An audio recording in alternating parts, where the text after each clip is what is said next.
Morning, everybody. Good morning, honey. Jean here. Hi, Jean. Hi, how are you? Baruch Hashem, thank God. Hi, honey. Hi, good honey. morning. Morning, honey. Morning, everyone. Morning. Hello. Hello. So today we're going to be looking at the second paragraph of the Shema. Last week we looked at the first paragraph of Shema, and this week we are going to be looking at the second paragraph of the Shema. And the paragraph begins with the words "V'haya im Shemoa tishma'u el mitzvosai." So in the Chabad Siddur, the Shema of the Shacharis, the morning prayer, is found at the bottom of page 42, the last paragraph. V'haya, and it will be "V'haya im Shemoa tishma'u el mitzvosai asher anochi mitzaveh eschem hayom." So we'll just read through the text, and then we'll stop to understand the meaning of the text and some insights into this text. We know that Shema is so central to the life of a Jew. And it will be, if you will diligently obey my commandments, which I enjoin upon you this day, to love the Lord your God and to serve him with all your heart and with all your soul. I will give rain for your land, over the page on page 43, at the proper time, the early rain and the late rain, and you will gather in your grain, your wine, and your oil, and I will give grass in your fields for your cattle, and you will eat and be sated. Take care lest your heart be lured away, and you turn astray and worship alien gods and bow down to them. For then the Lord's wrath will flare up against you, and he will close the heavens so that there will be no rain, and the earth will not yield its produce, and you will swiftly perish from the good land which the Lord gives you. Therefore, place these words of mine upon your heart and upon your soul, and bind them for a sign on your hand, and it shall be for a reminder between your eyes. You shall teach them to your children, to speak of them when you sit in your house and when you walk on the road, when you lie down and when you rise, and you shall inscribe them on the doorposts of your house and on your gates, so that your days and the days of your children may be prolonged, and the land which the Lord swore to your fathers to give to them for as long as the heavens are above the earth. Basically forever, right?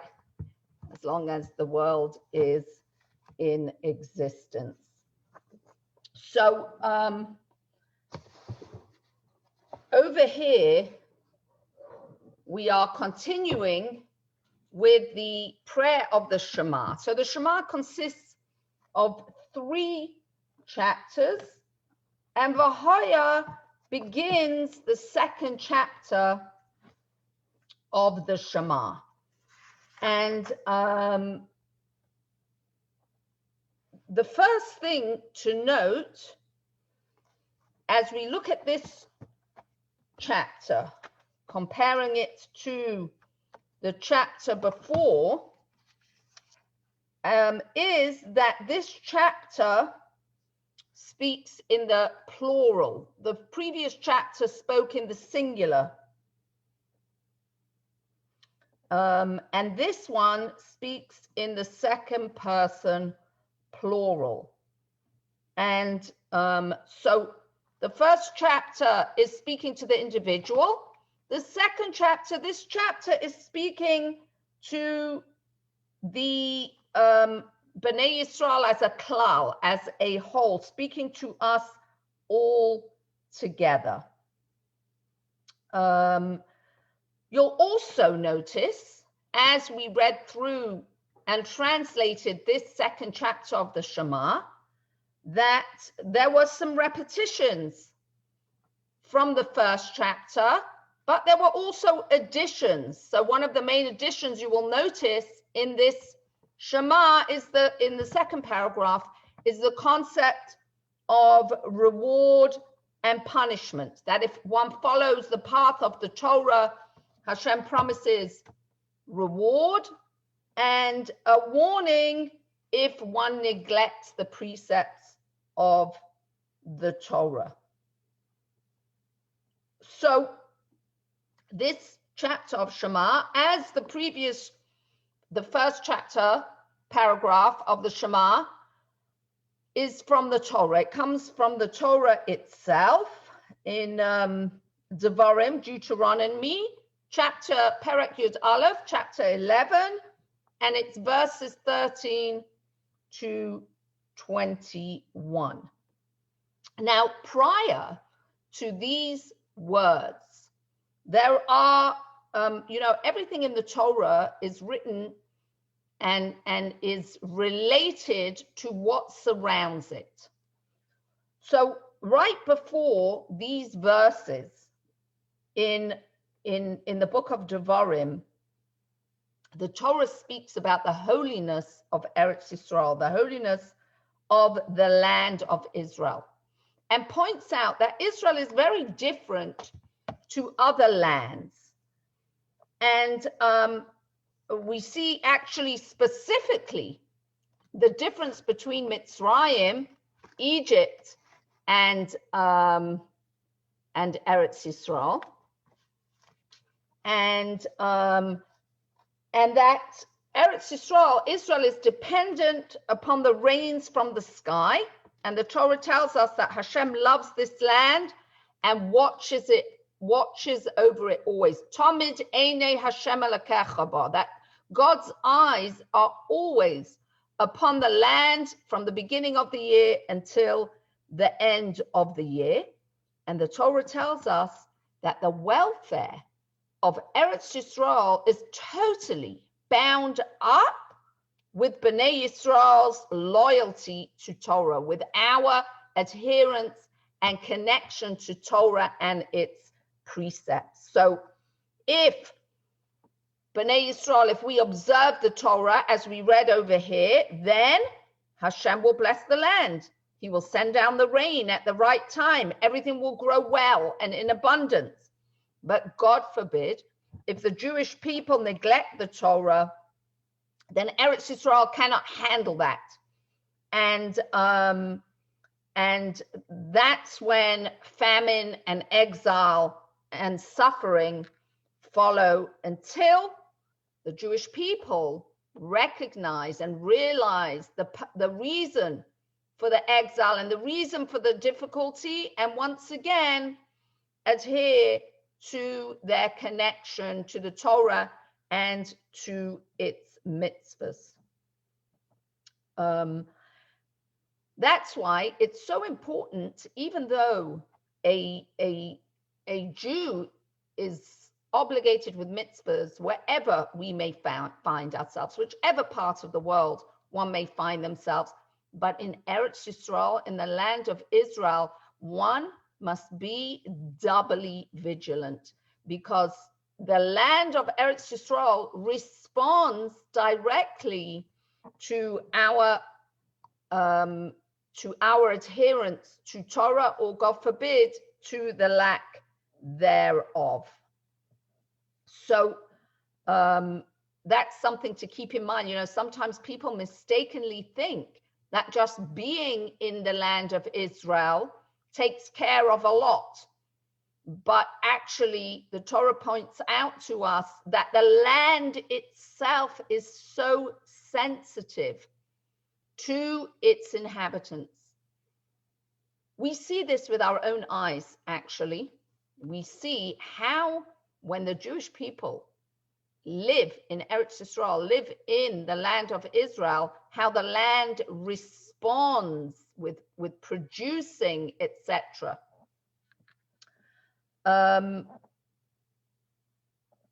Now, after repeating once again the commandment of tefillin in this paragraph, in this chapter of the Shema, the Torah says, and you shall teach them the words of the Shema to your children, to speak of them when you sit in your house. So we did have this concept in the first paragraph of the Shema, but in the second paragraph, what we need to note is that Vashinantam, and you shall teach them, in the plural. It's incumbent upon every single one of us to make sure that the children of this generation are educated in Torah. It's not just personal. In the first paragraph of the Shema is more the singular. We said that that paragraph is written in the singular. This paragraph is written in the plural because it's all about the collective action of Bnei Yisrael. So in as much as each and every single one of us have an obligation to learn Torah and to know what it is that Hashem wants from us, and to love Hashem and to do all those things that we've already talked about in the first paragraph of the Shema, this paragraph underlines to us the communal responsibility as well as the individual responsibility for teaching Torah. Now, one of the things that I want to talk about is the very first word in this paragraph, which the first word you will see is v'hoya. V'hoya. And it shall be. Chazal tell us, the sages tell us, that whenever you find this word v'hoya, that it is it always connotes happiness. So when we look at this paragraph, look at the first word, v'hoya, and it shall be. So the Sfas Emes says that here also this word v'hoya is talking about the joy in doing a mitzvah and in learning Torah. We know that it's a mitzvah to be happy. When Ivdu es Hashem b'simcha, we should serve Hashem with joy. And if a person takes delight and joy and does the mitzvah with happiness, right? V'hoya im shamoa tishma'u el mitzvosai. V'hoya, and it will be, meaning that you will delight, you will be joyous when you diligently obey my mitzvahs. When we do that, we come to an appreciation of the mitzvah. And actually in Ethics of the Fathers, we are taught, Sachar mitzvah mitzvah. The reward of a mitzvah is the mitzvah. So what does that mean? There's many ways of looking at it. One way is that when a person does a mitzvah with joy, with happiness, so that joy and that happiness and that connectedness to the mitzvah, that's the reward, that the person feels that joy in the mitzvah. So schar mitzvah mitzvah, the reward of the mitzvah is the mitzvah. We can also say schar mitzvah mitzvah, that when we do the mitzvah, Hashem rewards us by giving us more opportunities to do a mitzvah. I saw a very nice thought about this concept of serving Hashem b'simcha, with joy, and appreciating learning Torah and appreciating doing mitzvahs and finding the joy. So many people think oftentimes that a person who spends their life doing mitzvahs and fulfilling and studying Torah are missing out, so to say. You know, one of the prayers that we said before Shema is the prayer of Ashrei. Ashrei Yoshvei Beisecha. Happy are those who dwell in your house. So the question we can ask, is that really true? Is somebody who spends their life learning Torah, somebody who spends their life involved in mitzvahs, are they really happy? Many people view these people as deprived. They're missing out, so to say. So I saw a beautiful parable given by Rebbe Yalopian, and he gives the parable like this. Reuven tours the house of Shimon, and later he talks to his friend Levi, and he says, you know, Shimon must be really poor, because I opened his medicine cabinet and I found that it was completely empty. There was nothing there. So he must be really poor. He can't afford to have any medicine. So his friend Levi said to him, no, you're making a big mistake. Shimon is not poor. Shimon's cabinet is empty because Baruch Hashem, he has good health and he doesn't have any need for medicine. And that's why his medicine cabinet is empty. So similarly, Rebellia says, a person can look at one who spends their life studying Torah and doing mitzvahs as if they're missing out. They don't have a house full of tchotchkes. They're not driving the latest model car, perhaps. They're not spending time on various and sundry activities that one who is not engrossed in Torah and mitzvahs might be doing. And one can look at them as nebuch, poor people. They're missing out on life. But Rebellia says, no, it's like the person who doesn't have the medicine in the medicine cabinet, because they're, Baruch Hashem, they are well, thank God. Ashrei Yoshvei Beisecha, happy is the one. And Ashrei is a kind of happiness that is very deep rooted. It's not the kind of happiness that one receives from a thrill in the moment, and then the moment disappears.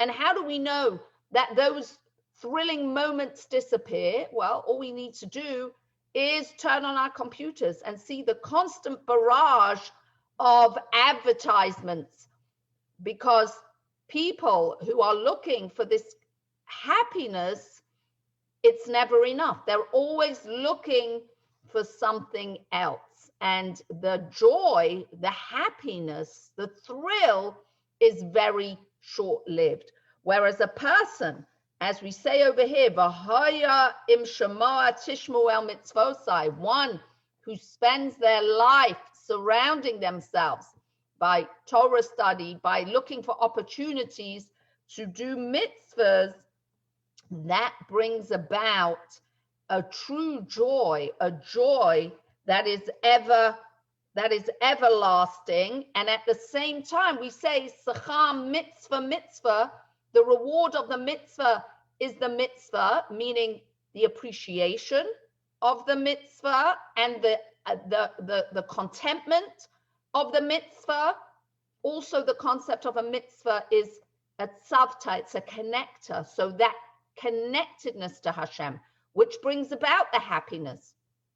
And in turn, Hashem gives us more opportunities to do mitzvahs. It's like a snowball effect. When we're in that mitzvah mode, Hashem will send many more mitzvahs our way.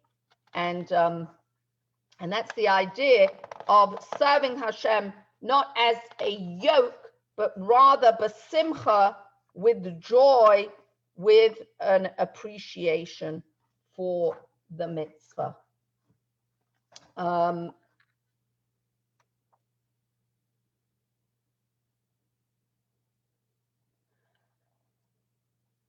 So it says, and if you will diligently obey my commands, which I enjoin upon you hayom, today.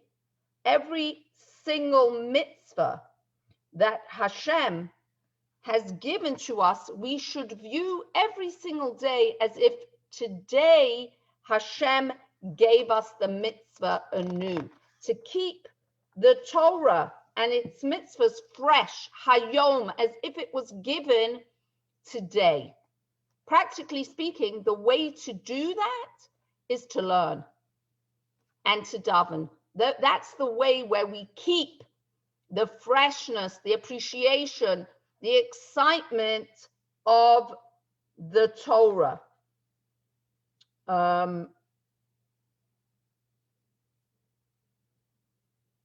Now, we also notice here that the word vahoya starts with the letter vav. Vav is a connecting letter, and this paragraph, vahoya im Shema, is connected to the previous pasukim, to the previous verses in the Torah, in the book of Devarim, that Hashem promises that those who fulfill the mitzvahs will be rewarded with a long life. And therefore, the Torah tells us over here that if we keep the mitzvahs not for the sake of the reward, but for the sake of the love of HaKadosh Baruch Hu, we will be rewarded with a long life. And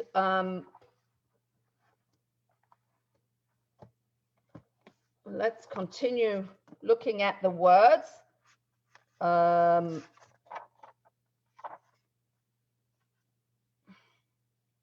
Okay, so Hashem says, if you follow the mitzvahs, then I will give you rain at the proper time. We know it's very important.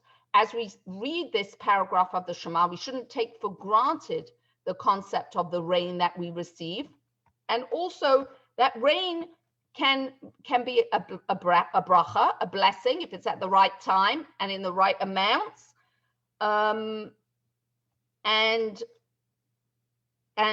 in that way, what will happen is you'll gather in your grain and your wine, right? But then the Torah says, take care lest your heart be lured away and you turn astray, because then what will happen? The otsar es hashamayim, God forbid, God will stop up the sky so there will be no rain and you will disappear quickly from the land. So again, the way Hashem created Eretz Yisrael, it's implanted in its nature that when mitzvahs are adhered, it embraces Bnei Yisrael, the rain falls, and chas v'shalom, the opposite happens.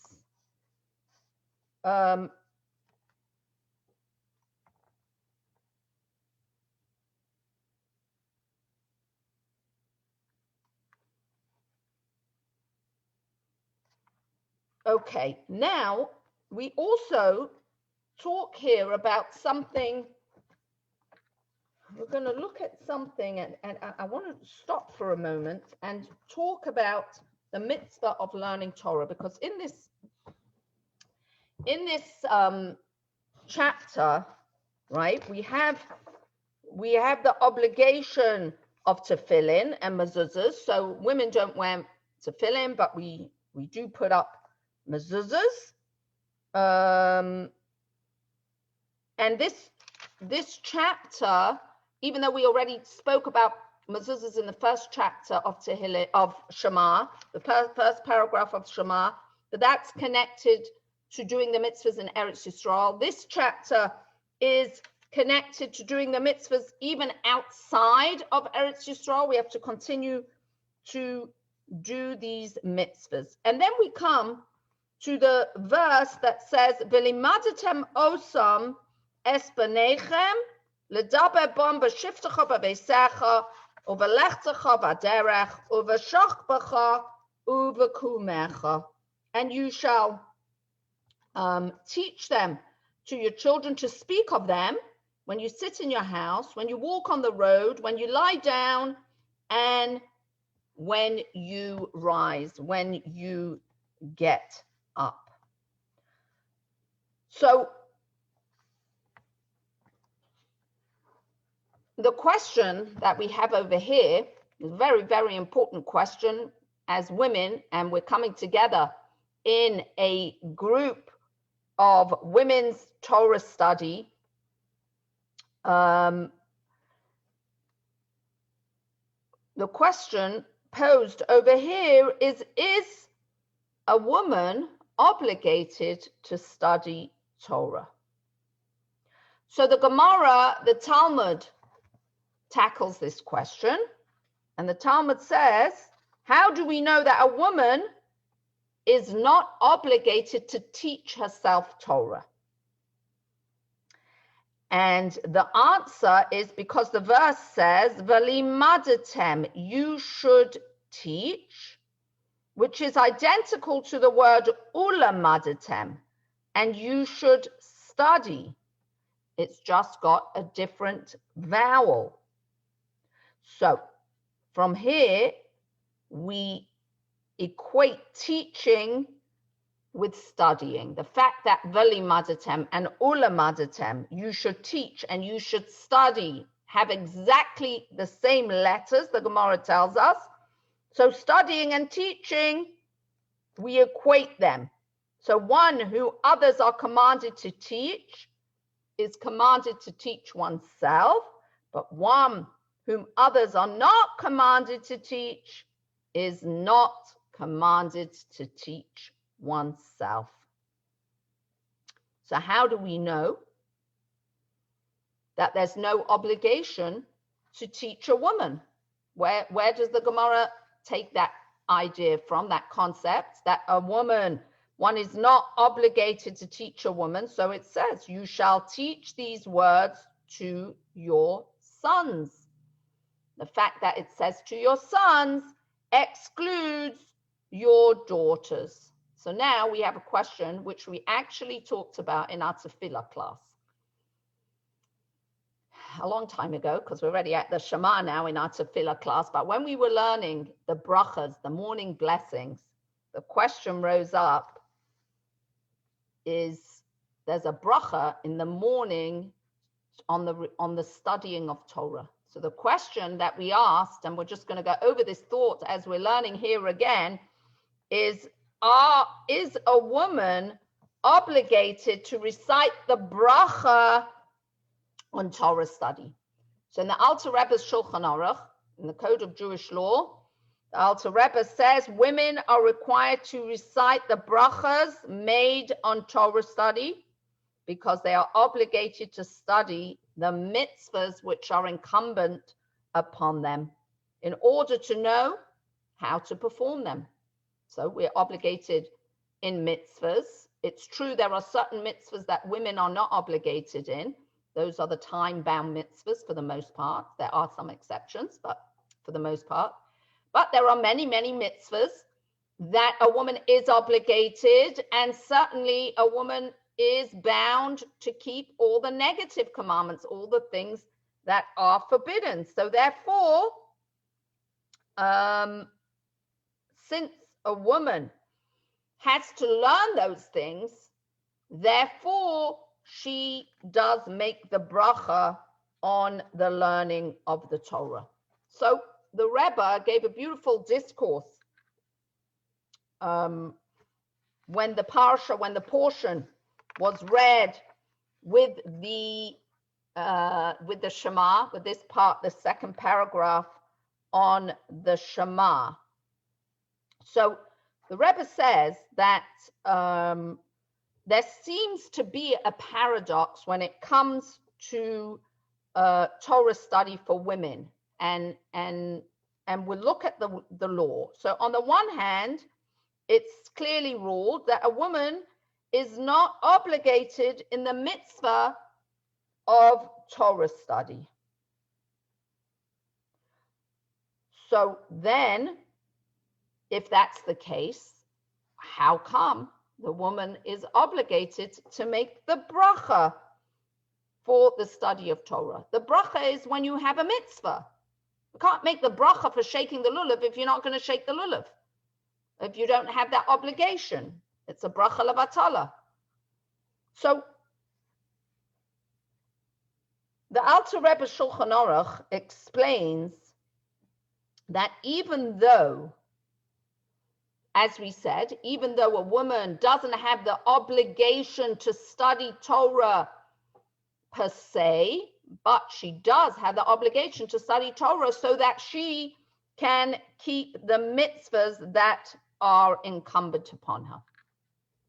So the Rebbe asked the question, according to this logic, the study incumbent upon women is not a mitzvah in itself. It's a means to an end. In other words, the woman has to study the Torah so that she might adhere to the mitzvahs. Whereas for the man, the mitzvah of Torah study is in the study itself. So the woman's Torah study is more considered like the preparation for the mitzvah. But the brachas that we say in the morning are thanking Hashem for the requirement of Torah study lishma, Torah study for its own sake, not for the preparation of the mitzvah. Secondly, the Rebbe says, if this is the case, that a woman studies the Torah in order to know how to do the mitzvahs, so once she knows how to do the mitzvahs, she's no longer obligated to study the Torah. She doesn't have to learn Torah anymore. So then why does she still say the bracha in the morning, al divrei Torah? So the Rebbe explains it by teaching us a Mishnah. The Mishnah teaches us that a sacrifice can be invalidated through an error in any one of the four procedures. So there's four procedures in bringing a sacrifice. And if anything goes awry in any of these four, then the sacrifice can be invalidated. So what are the four things? Slaughtering, receiving the blood in the vessel, conveying it to the altar, and throwing it on the altar. Rabbi Shimon permits a sacrifice if the error occurs during conveying, right? Meaning bringing it to the altar, because he said it's impossible to offer a sacrifice without slaughter, receiving, and throwing, but it is possible to offer one without conveying. Why? How could you if you sacrifice it right there by the altar, you don't have to, you can miss this step out of conveying. So he says that if something goes wrong in that step, it doesn't invalidate the sacrifice. Rabbi Shimon's logic is that conveying the blood is not a fully fledged service in its own right. It's only a means to an end. And therefore, if something goes wrong, if there's a mistake in this step, it doesn't render the sacrifice invalid, because it could have been dispensed with completely. It didn't necessarily have to be part of the process. So what is the reason why the first opinion in the Mishnah maintains that a sacrifice is invalidated by an error during conveying, if the entire process of conveying isn't really necessary? So the Rogatchover Gaon writes that this teaches us a very important and profound principle of Jewish law, that when the halacha, when the law requires a procedure to take place, even if that procedure seems to be nothing more than a means to an end, it actually becomes a means in and of itself. So that's why the conveying of the blood, it's not an end in itself, meaning it doesn't necessarily have to take place. Nevertheless, when the need arises, it becomes a fully fledged service in its own right. And therefore, if something goes wrong in that process, it can invalidate the entire sacrifice. So what's that got to do with the price of cheese? How does that relate to our questions over here? So the Rebbe says that initially the need for a woman to study Torah arose from what? Not in and of itself that it's a woman's mitzvah to learn Torah for Torah's sake, but that the woman should learn Torah in order to be able to carry out the mitzvahs and to know what her obligations are. But we said, when a halacha, when a law requires an activity to take place, even if it is a means to an end, but once the halacha requires that step to be taken, now that step becomes an end in and of itself.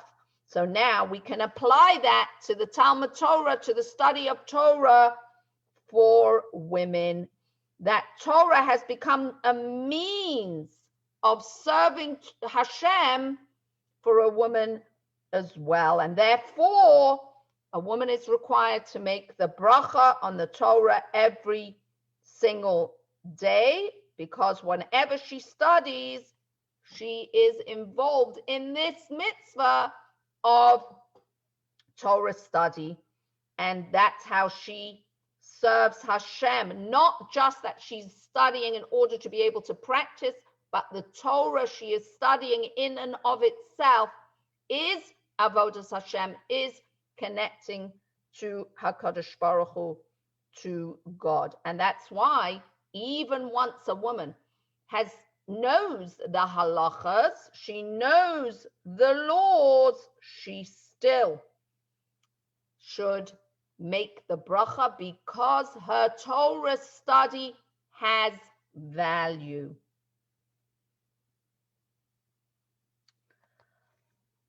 The Rebbe explains that the above ruling that a woman makes the bracha on the Torah, since the Torah study has independent value, seems to be based, that the Gemara bases this on another teaching.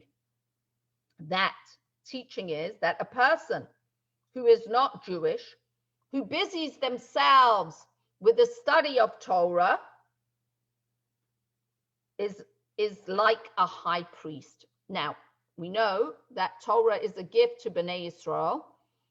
What is the purpose of somebody who is not Jewish studying Torah? So there are many areas of life that a non-Jew needs to study Torah in order to know how to live their life.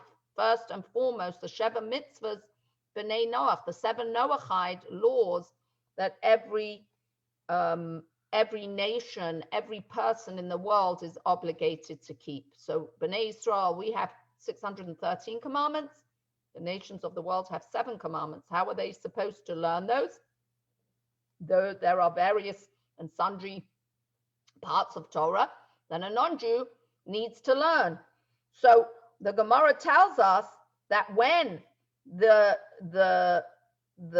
nations are learning Torah, when the individual who is not Jewish is learning Torah, it is like a high priest. And Tosfos connects this with the pasuk, which describes Torah as being more precious than pearls. And the Talmud expounds that the Torah is more precious than the high priest who enters the innermost sanctuary. In Hebrew, pearls are paninim. Paninim are pearls, and the expression The Hebrew words to say how the high priest would go to the inner chambers is lifnei velifnim. So you hear the connection to paninim. It has the same letters.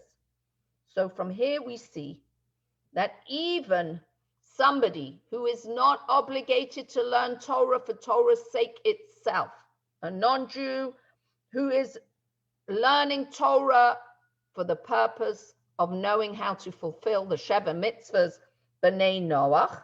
Nevertheless, what are we taught? That through doing this, they can appreciate great qualities and gifts of the Torah, and that Torah learning uplifts the individual.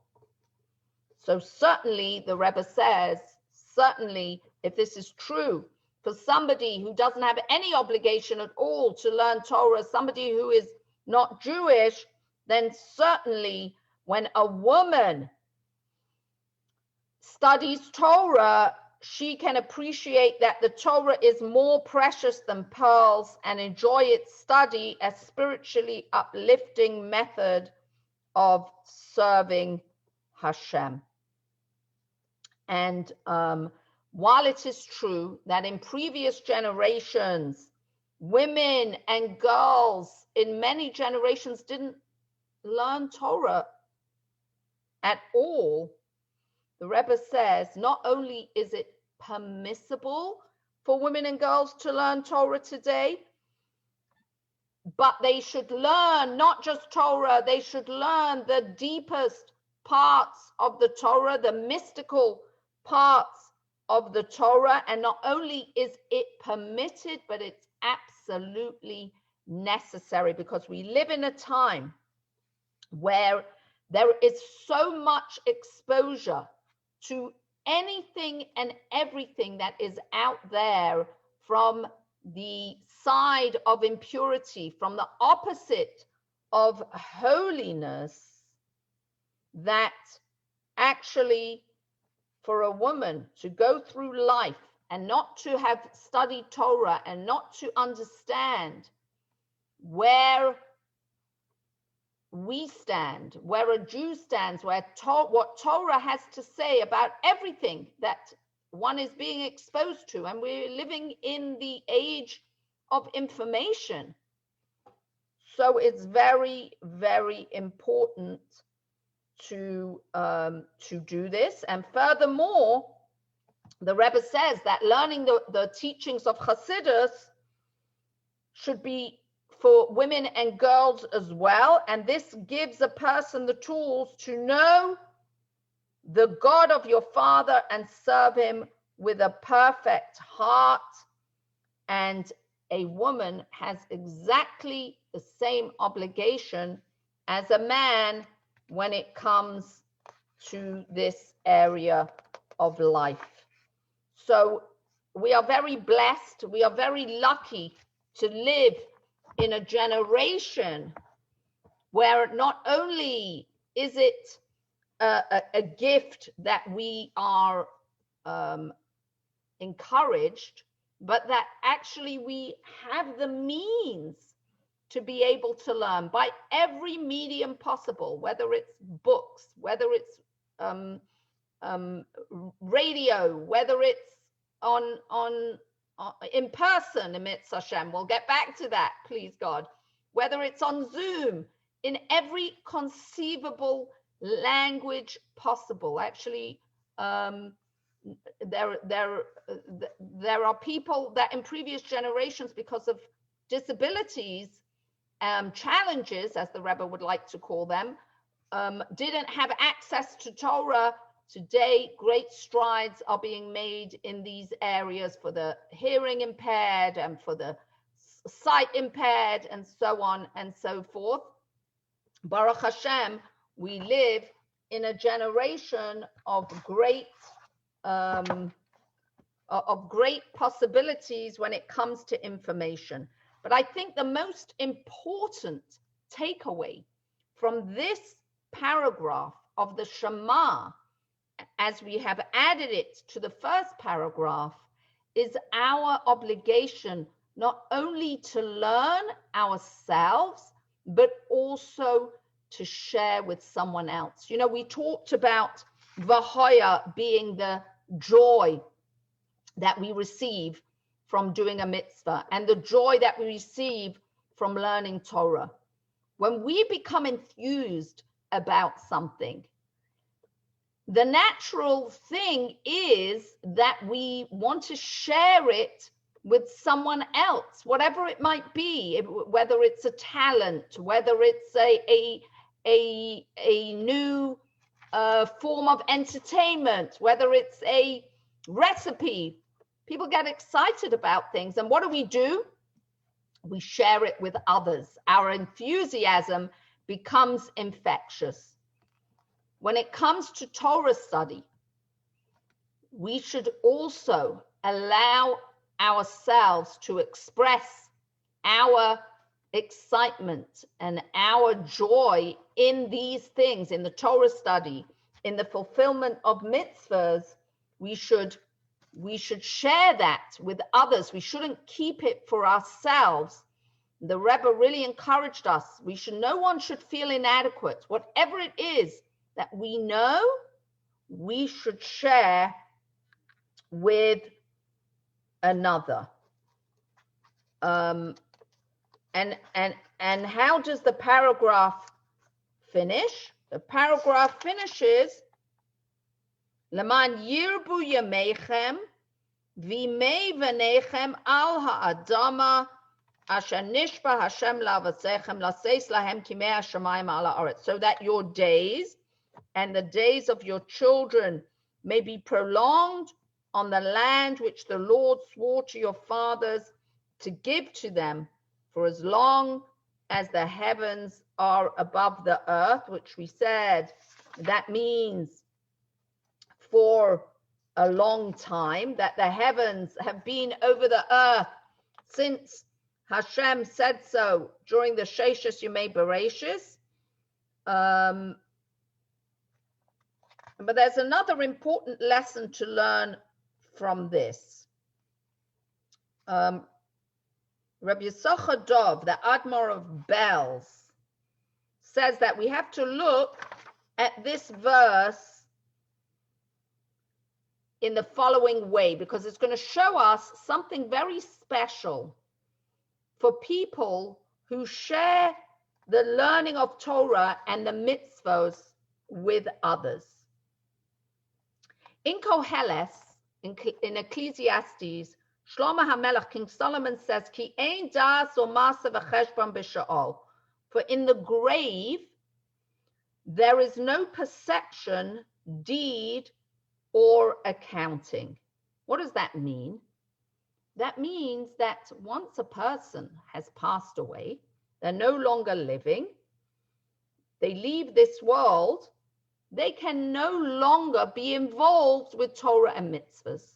So life, as long as the neshama is in the body, that's when a person has the ability to accrue the merits of Torah and mitzvahs, and more than the merits, but to be able to impact the world, which is why we were created, that Hashem put us here to reveal godliness in this world, to make this world a dwelling place for Hashem. And that's what we want to do every single day of our life. But a person can only do that as long as they are alive. Once the person leaves this world, so that's it, the battery's over. But this idea of not being able to impact the world once the neshama leaves the body is only true of someone who spends their life learning Torah and mitzvahs and worries about themselves, but doesn't share with somebody else. On the other hand, a person who influences someone else to do mitzvahs, to learn Torah, or even if it's their own family, teaches the next generation to learn Torah and to do the mitzvahs, So even after that person passes away, their effect in this world continues. So when it says in Koheles, for in the grave there is no perception, deed, or accounting, yes, that's true, that the person no longer can do any mitzvahs. But when a person during their lifetime followed the mitzvah that we are told in the Shema, and you shall teach it to your children, and so on, and as we said in this paragraph, the obligation to share and to teach others, that's why what it means, Lama'an yirbu yemechem, in order that your days be prolonged. What does that mean?